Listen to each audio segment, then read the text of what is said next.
आता बातमी आहे शक्तीपीठासंदर्भातली। शक्तीपीठाला अखेर हिरवा कंदील मिळालेला आहे। शक्तीपीठ मार्गाला हा हिरवा कंदील मिळतोय। MSRDCचा पर्यावरण मंजुरीसाठी प्रस्ताव गेलाय। सांगली कोल्हापूरमधील शेतकऱ्यांच्या विरोधानंतर गुंडाळण्यात आलेल्या नागपूर गोवा शक्तीपीठ महामार्गासाठी पुन्हा हालचाली सुरू झाल्या।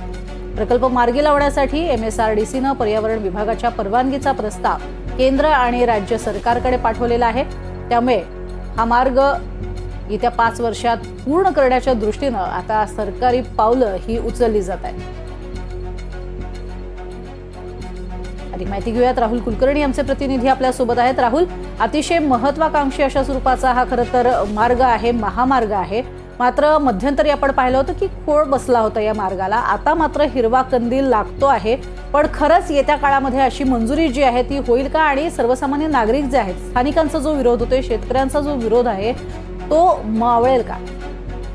आता आपण सगळ्यात मोठी बातमी ब्रेक करू प्रज्ञा। आत्ताच मी काल शिर्डीमध्ये आपल्या देशाचे गृहमंत्री आणि भारतीय जनता पार्टीचे मोठे नेते अमित शहा यांचं भाषण ऐकलं आणि त्या भाषणामध्ये त्यांनी घोषणा केली आहे की येत्या 5 वर्षामध्ये शक्तीपीठ पूर्ण होईल आणि त्याबरोबरच त्यांनी महाराष्ट्रातल्या वेगवेगळ्या विकास प्रकल्पाची नावं घेत असताना शक्तीपीठ का महत्वाचं आहे आणि त्या योगे महाराष्ट्रातल्या शेतकऱ्यांच्या आत्महत्या रोखण्यासंदर्भामध्ये, कारण इन्फ्राची कामं झाली तर त्या योगे कशी शेती विकास होऊ शकतो वगैरे अशा पद्धतीचा भाव त्या आपल्या भाषणात व्यक्त केलाय। आणि येणाऱ्या 5 वर्षामध्ये श्री देवेंद्र फडणवीस हे 5 वर्षाचा कार्यकाळ पूर्ण करत असताना हेही महत्वाचं आहे, शक्तीपीठ ते पूर्ण करतील असं म्हटलेलं आहे। आता राहिला दुसरा महत्वाचा मुद्दा म्हणजे राज्य सरकारच्या पातळीवरती काय झालंय, तर राज्य सरकारच्या पातळीवरती सांगली आणि कोल्हापूर या भागामध्ये ज्या ठिकाणी शेतकऱ्यांचा विरोध होता तिथली संरचना बदलण्यात आलेली आहे आणि ती संरचना बदलून एक नवा DPR म्हणजे नवा आराखडा हा राज्य सरकारनं तयार केलेला आहे।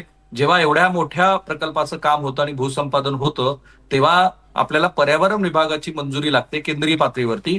ती आता मंजुरी ही केंद्रीय पातळीवरती पाठवण्यात आलेली आहे, कारण त्याच्यामध्ये विदर्भातल्या काही वन विभागाच्या जमिनी, जसं चांदोली अभयारण्य आहे सांगलीतलं किंवा राधानगरी मधला काही भाग कोल्हापूरचा, धाराशिवमध्ये सुद्धा राखीव असलेल्या वन विभागाच्या काही जमिनी, याचा कदाचित याच्यामध्ये अंतर्भाव होत असावा। कारण आपण ज्या देवस्थानांची आता नावं सांगतो आपल्या प्रेक्षकांसाठी, तर ही देवस्थानं ही एकमेकांना जोडली जात आहेत। एका अर्थाने ते धार्मिक महत्वाची स्थळं जोडत असताना त्या योगे नागपूर ते गोवा हे जे 20-22 तासाचं अंतर आहे त्या अवघ्या 10 तासावरती आणण्याचा जो राज्य सरकारचा प्रयत्न आहे त्या प्रयत्नामध्ये आपल्या पर्यावरण विभागाची मंजुरी घेणं आवश्यक आहे। आणि आत्ताची सगळ्यात मोठी बातमी अशी आहे की या पर्यावरण विभागाच्या परवानगीसाठीचा नवा DPR राज्य सरकारनं स्वतःच्याच विभागाकडं म्हणजे पर्यावरण विभागाकडं आणि केंद्रीय पर्यावरण विभागाकडे पाठवण्यात आलेला आहे। म्हणजे येत्या 5 वर्षामध्ये हे शक्तीपीठ महामार्ग पूर्ण होईल याचं सुतोवाच जे काल अमित शहा यांनी केलेलं आहे त्याचा पहिल्याच 100 दिवसाच्या आपल्या कार्यक्रमामध्ये श्री देवेंद्र फडणवीस यांनी सहभाग घेतला असं म्हणताय। फार महत्वाचा हा मार्ग, जरी त्याला नैसर्गिक पर्यावरण आणि अनेक अर्थांनी शेतकऱ्यांचं होणारं नुकसान याची जोड असली तरी सुद्धा जसं राजू शेट्टी म्हणतायत की हे जे भूसंपादन होईल त्या भूसंपादनासाठी उद्धव ठाकरे हे महाराष्ट्र राज्याचे मुख्यमंत्री असताना त्यांनी जो कायदा रद्द केला महाराष्ट्राच्या मर्यादेमध्ये की शेतकऱ्यांच्या संपादित केलेल्या जमिनीला 4-5पट मोबदला, तो पुन्हा पूर्वीसारखा केला तर आमचा त्याला विरोध असणार नाही असं जे राजू शेट्टी म्हणतायत, तो भाग लक्षात घेऊन जर सरकारनं ह्या संदर्भात काही बदल केले असतील तर त्याचे तपशील जाहीर व्हायचे आहेत।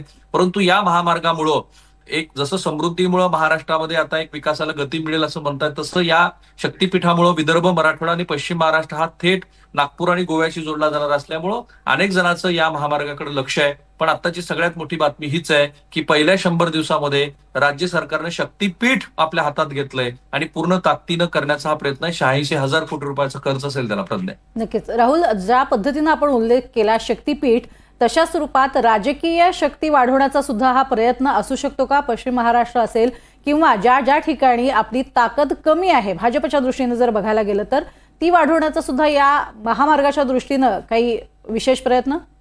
अर्थात, कारण कालचं जे भाषण आहे त्याच्यामध्ये त्यांनी 2 शब्द फार महत्वाचे वापरलेत आणि आपल्याला कुठेही या भाषणाचा अर्थ जरी बघितला तर भारतीय जनता पार्टी राजकारण काय करते लक्षात येतं। ते काय म्हणाले, ते गेले अनेक वर्ष महाराष्ट्रामध्ये शरद पवार हे महत्वाचे नेते राहिलेले आहेत, परंतु त्यांना महाराष्ट्रातल्या शेतकऱ्यांच्या आत्महत्या रोखता आलेल्या नाहीत, त्यांना महाराष्ट्रातला दुष्काळ हटवता आला नाही आणि आम्ही आता जलयुक्त शिवार पासून ते या शक्तीपीठापर्यंतची कामं करून दाखवू. तर भारतीय जनता पार्टीच्या राजकारणाचं प्रारूप 2 पातळीवरती आहे. एक धर्म तर आहेच आणि दुसरं आहे विकासाचं मॉड्यूल. तर या विकासाच्या मॉड्यूलवरती जर खरोखरच अशा पद्धतीचं शक्तीपीठ झालं तर दृश्य स्वरूपातला विकास बघून आपण बघतो मी ज्या पुण्यात आहे त्या पुण्यातली लोक हे जात धर्म विसरून भारतीय जनता पार्टीला काही प्रमाणामध्ये मतं देत असतात.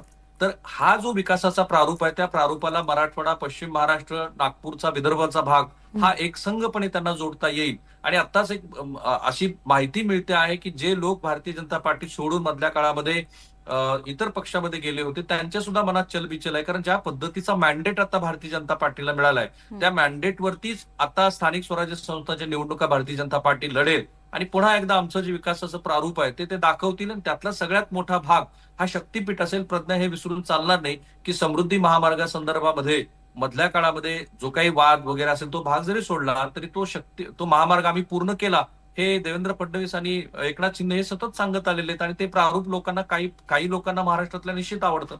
अगदी.